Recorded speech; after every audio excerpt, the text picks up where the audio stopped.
So I'd like to just cover off how people go digital with EVP, and I think everyone is now looking, it's all about digital and it's all about technology, and just how some of that plays out and ways that you can do that well, and perhaps look at some ways when you do it badly and the consequences of doing that. Anybody in the room have any idea why I've got a picture of a robot holding a burger? Yeah? Yeah, so if anybody saw this, so a company introduced a burger flipping robot, and after 24 hours, they took it off and reinstated the people that they'd introduced technology to replace. So they said, oh, we need technology. They'll also help us get rid of a load of nut people. We'll be able to get a robot to flip burgers. The burgers weren't being flipped very well. They ditched the robot and to put it back into production. Back to Gav's point, I think it was Gav's point earlier, increased top line, reduced bottom line, classic case of it, went wrong, technology didn't work, surprise, surprise, it gets binned.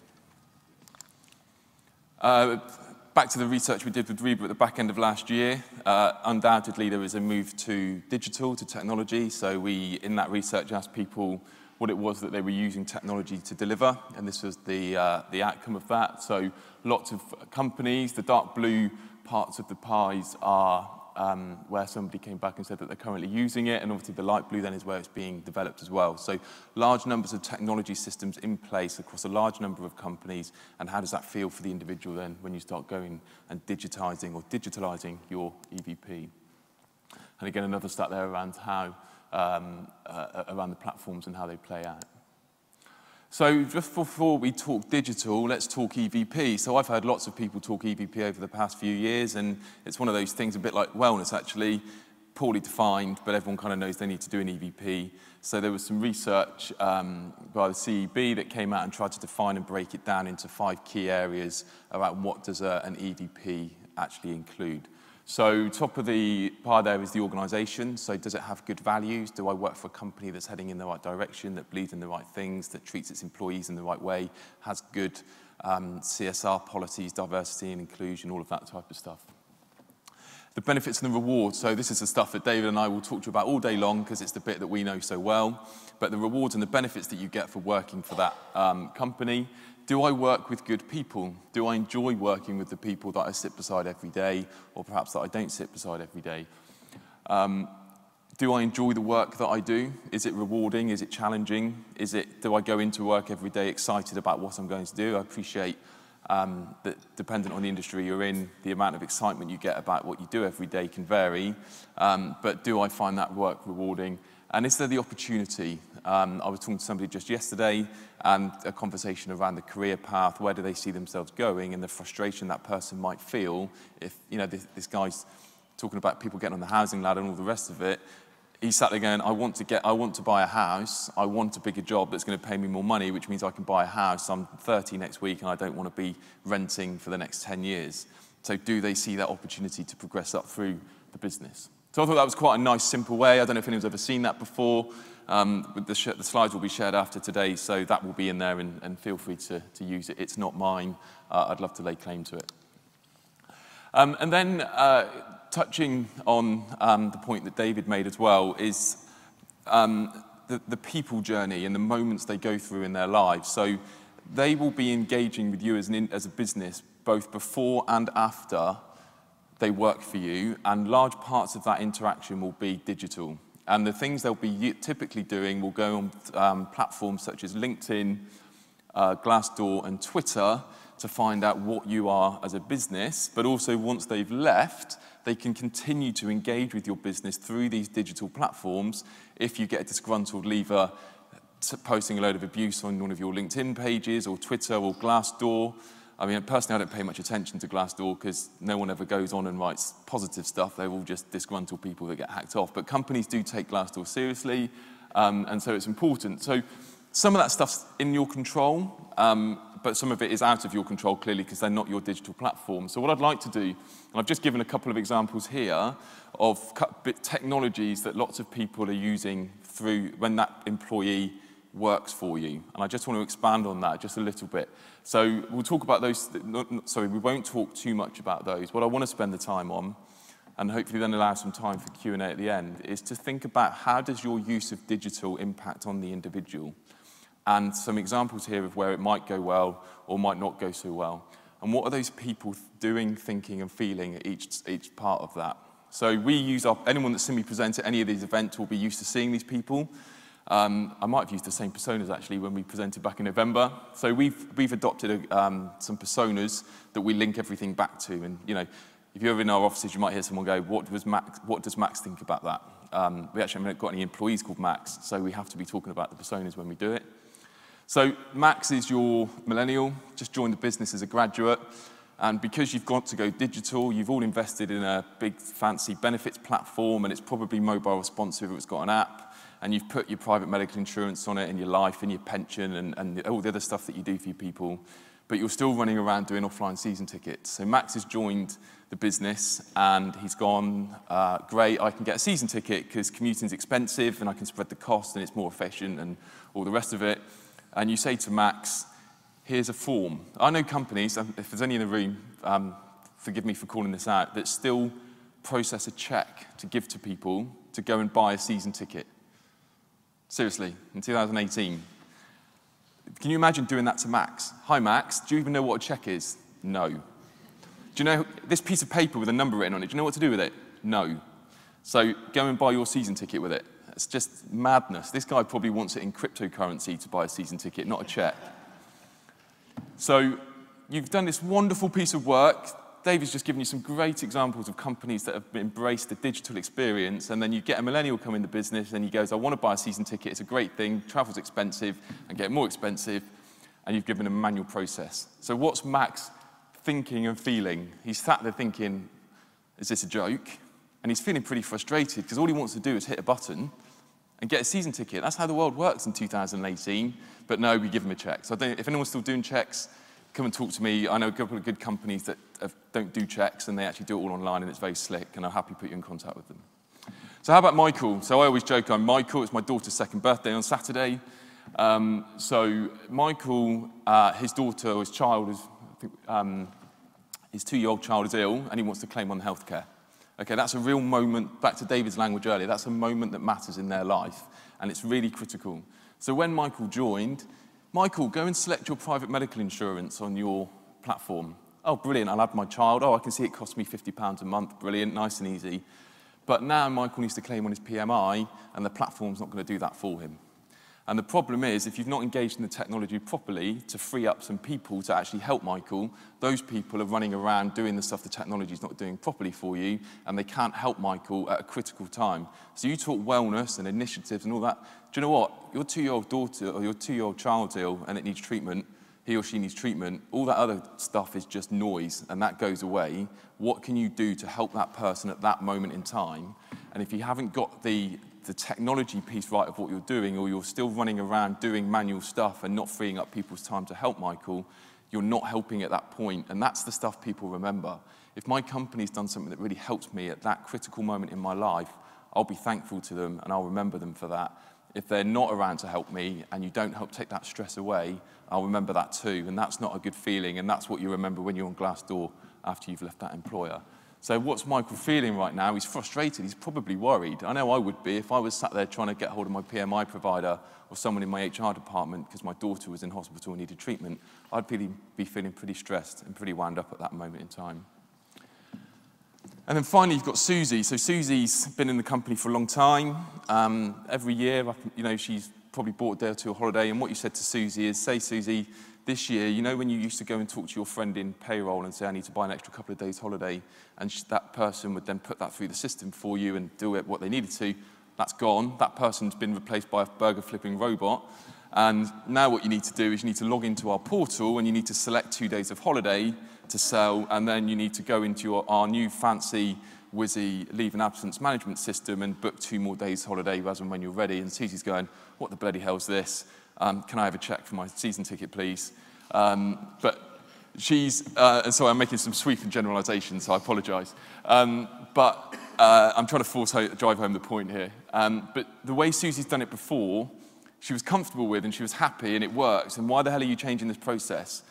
And all she wants to do is a couple of days holiday because the kids have left the university or gone to university, and she's got a bit more free time and a bit more money, and she wants to do some more stuff and have some leave, and you're throwing these online processes at her and she doesn't get it, and I don't want a mobile responsive website and all that nonsense. I just want a couple of days holiday. So what she's thinking, I used to be able to do this so easily with my friend in this department that's now not there because it's been replaced by a machine. And what's she feeling? She's pretty uncomfortable and pretty stressed out, and she just wants a couple of days holiday. And if you went out and surveyed her through your annual engagement survey, what kind of response do you think you'd be getting back from her?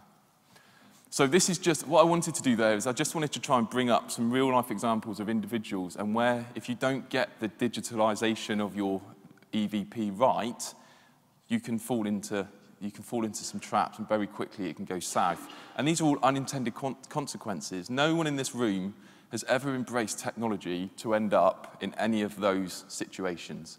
You all do it, we all do it. I love technology, I'm passionate about it. I'll bang on about my Garmin watch to anyone that will listen about to me, but these are sometimes when it doesn't quite go right or it's not thought through properly, and some of the consequences that doing it in that way can have. So how do we solve it? Okay, so I'm going to be well ahead of time actually. It's very rare for me, so I'll make up for David so he can thank me for that later. Think about who you employ. So first of all, you don't have to, you can use our personas, you're very welcome to, but just think about the people that are in your workforce, and then think about the circumstances of those individuals. And on our table earlier with the round table, we had a broad range of company sizes, right? So I know if you employ 10,000 people around the globe, that's easier said than done. But there is an approach that allows you to identify those people and the kind of pockets that they might sit in. Identify the circumstances, and then identify their needs. Again, we were talking at the round table about, think about how you identify the needs. Don't just go out and ask somebody, do you need dental insurance? Try and find out the problem that they're trying to solve by identifying that's what they need. That's a very simple benefit, I appreciate. But if you just go and say, do you want this? Then they'll say yes or no. But if you go out and try and understand the needs of that individual and the problems that they're trying to solve in their lives, it will help you. And then you design the ecosystem around it. So you then put in place, once you know your starting point and the problems you're trying to solve, you can drop things into your ecosystem that they actually need and stuff that they'll actually benefit from by embracing technology and going about it the right way. So this is my top tips and something to finish on. We didn't share slides before, but we both ended up with five tips at the end of it. So I did a blog, actually, I shared a blog on REBA a few weeks ago which expanded out on this, so feel free to have a read of that. But these are just my views. There's no necessarily any science behind this, but just experience from talking to people that have been through this. So first of all, get the top level buy-in. I think it's fair to say, we talked about wellness at the round table. If you haven't got people at the top of the food chain buying into this and believing in it, it's very difficult to get that message throughout the business and people to buy into it and support it.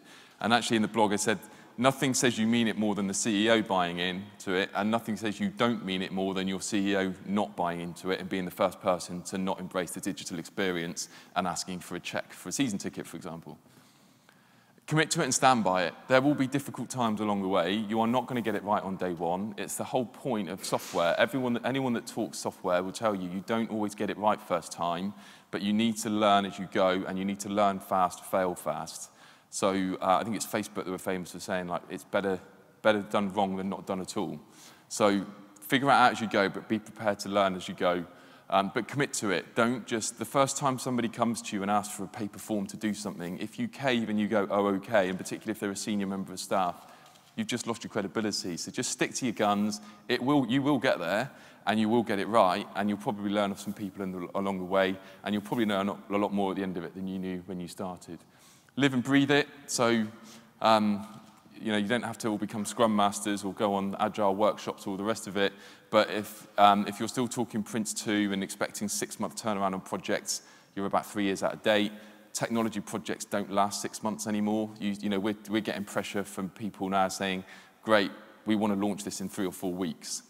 That's a full, all singing, all dancing reward platform that historically we'd be given 16, 18 weeks to build and deploy. We're now talking 3 or 4, and that will continue to come down. So learn about technology, software, what it means, and best practices that are adopted.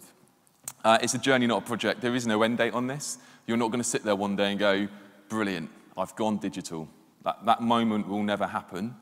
You need to understand this is a continuous journey. There will always be things that you're not adopting best practice for with technology and going digital that you can learn from. And likewise, you'll introduce something digital, and because of the pace that these things move at, it will be out of date in 6 months anyway, so you'll probably end up revisiting and going back over it again.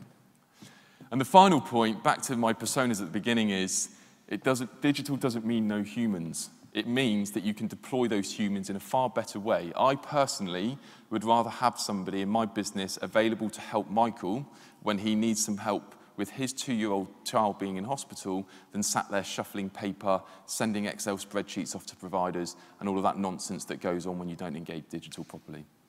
So much like the burger flipping robot, you still need the humans, so don't think that embracing that means that you don't need the people at the end of it.